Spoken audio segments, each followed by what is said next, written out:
Assalamualaikum warahmatullahi wabarakatuh. Pada video kali ini saya akan mempresentasikan tugas kelompok 6 yang beranggotakan saya sendiri, Nur Intan Lubis, Miftahul Jannah, dan Nandita Almira.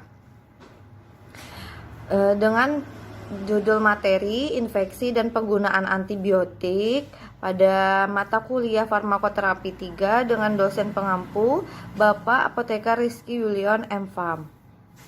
Patofisiologi infeksi yaitu penyakit yang disebabkan oleh mikroba patogen dan bersifat sangat dinamis. Secara umum, proses terjadinya penyakit melibatkan 3 faktor yang saling berinteraksi, yaitu faktor penyebab penyakit atau agen, faktor manusia atau penjamu host, dan faktor lingkungan. Penyebaran penyakit infeksi dalam garis besarnya mekanisme transmisi mikroba patogen penjamu yang rentan melalui 2 cara, yaitu transmisi langsung dan transmisi tidak langsung. Transmisi langsung ini merupakan penularan oleh mikroba patogen ke pintu masuk sesuai dari drop penjamu. Sebagai contoh adalah adanya sentuhan, gigitan, ciuman, atau adanya droplet nuklei saat bersin, batuk, berbicara, atau saat transfusi darah dengan darah yang terkontaminasi mikroba patogen. Transmisi tidak langsung, penularan mikroba patogen yang memerlukan media perantara baik berupa barang atau bahan, air, udara, makanan atau minuman maupun vektor. Media perantara penularan infeksi ini yaitu vehicle borne dan vektor borne. Vehicle borne ini sebagai media perantara penularan yaitu barang atau bahan yang terkontaminasi seperti peralatan makan, minum, alat-alat bedah atau kebidanan, peralatan laboratorium, peralatan infus atau transfusi. Sedangkan vektor borne sebagai medianya adalah vektor atau serangga yang memindahkan mikroba patogen ke penjamu. Vektor serangga yang memindahkan mikroba patogen ke penjamu yaitu bisa dengan cara mekanis, cara biologis, foodborne, waterborne, airborne. Cara mekanis yaitu pada kaki serangga melekat kotoran atau sputum mikroba patogen lalu hingga pada makanan atau minuman di mana selanjutnya akan masuk ke saluran penjamu. Kalau cara biologis yaitu sebelum masuk ke tubuh penjamu, mikroba mengalami siklus perkembangbiakan dalam tubuh vektor atau serangga. Selanjutnya mikroba dipindahkan ke tubuh penjamu melalui gigitan. Yang ketiga, foodborne, yaitu makanan atau minuman sebagai media perantara, yaitu melalui saluran cerna. Yang keempat, waterborne, tersedianya air bersih diharapkan terbebas dari mikroba patogen sehingga aman untuk dikonsumsi. Jika tidak, air sangat mudah menyebarkan mikroba patogen ke penjamu melalui pintu masuk saluran cerna atau yang lainnya. Yang kelima, airborne, mikroba patogen dalam udara masuk ke saluran nafas penjamu dalam bentuk droplet nuklei yang dikeluarkan oleh penderita saat batuk atau bersin, bicara atau bernafas melalui mulut atau hidung.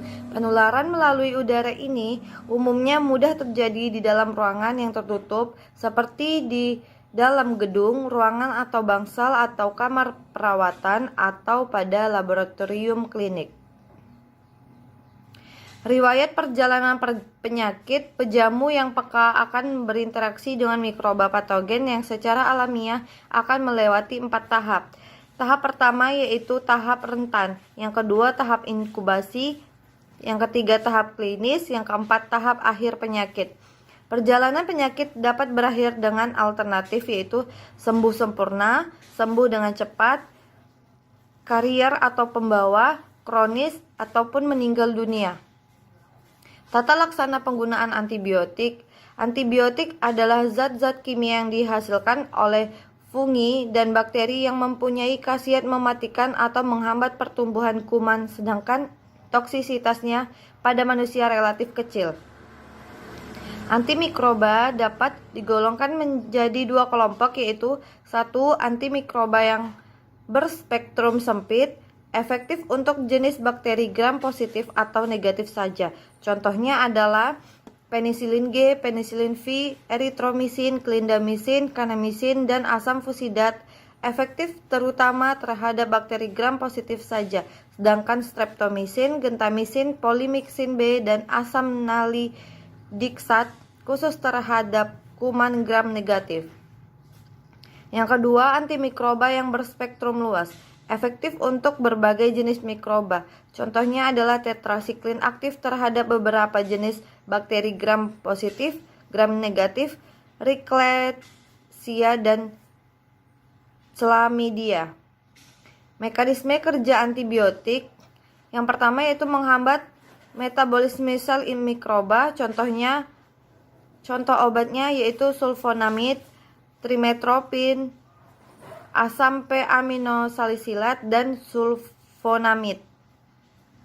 Yang kedua, menghambat sintesis dinding sel. Contohnya yaitu penisilin, cefalosporin, bacitracin, vancomycin, dan sikloserin. Yang ketiga, mengganggu keutuhan membran sel mikroba. Contohnya yaitu polymyxin, golongan polyen, serta berbagai antimikroba golongan kemoterapik. Yang keempat, menghambat sintesis protein sel mikroba. Contohnya adalah aminoglikosida, makrolid, lincomycin, tetrasiklin, dan kloramfenikol. Yang kelima, menghambat sintesis asam nukleat sel mikroba. Contoh obatnya yaitu rifampicin dan golongan quinolone. Resistensi. Antibiotik yang digunakan pada penyakit infeksi kuman ada kalanya tidak bekerja lagi terhadap kuman-kuman tertentu yang ternyata memiliki daya tahan kuat dan menunjukkan resistensi terhadap obat-obat tersebut.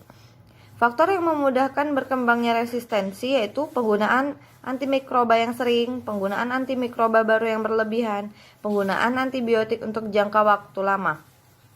Efek sampingnya yaitu reaksi alergi, reaksi idiosinkrasis yaitu reaksi abnormal diturunkan secara genetik, reaksi toksik, perubahan biologik, dan metabolik.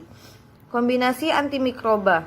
Penggunaan kombinasi 2 atau lebih antimikroba tidak dianjurkan, tetapi beberapa kombinasi dapatlah bermanfaat, yaitu pengobatan infeksi campuran, pengobatan infeksi berat yang etiologinya belum jelas. Beberapa infeksi berat seperti septikemia, meningitis purulenta, dan infeksi berat lainnya memerlukan kombinasi antimikroba. Memperlambat timbulnya resistensi khususnya untuk infeksi menahun seperti TBC, lepra, dan HIV. Untuk mengatasi resistensi amoxilin dan asam clavulanat. Untuk mengurangi toksisitas trisulfa dan sitostatika karena dosis masing-masing komponen dapat dikurangi. Kesimpulannya, antibiotik adalah zat-zat kimia yang dihasilkan oleh fungi dan bakteri yang mempunyai khasiat mematikan atau menghambat pertumbuhan kuman, sedangkan toksisitas pada manusia relatif kecil. Bahaya penggunaan antibiotik yang tidak benar adalah resistensi bakteri. Antibiotik digolongkan dalam beta-laktam, penisilin dan cefalosporin, kloramfenikol, tetrasiklin, aminoglikosida, dan makrolida, dan lincomycin. Sekian presentasi dari saya. Wassalamualaikum warahmatullahi wabarakatuh.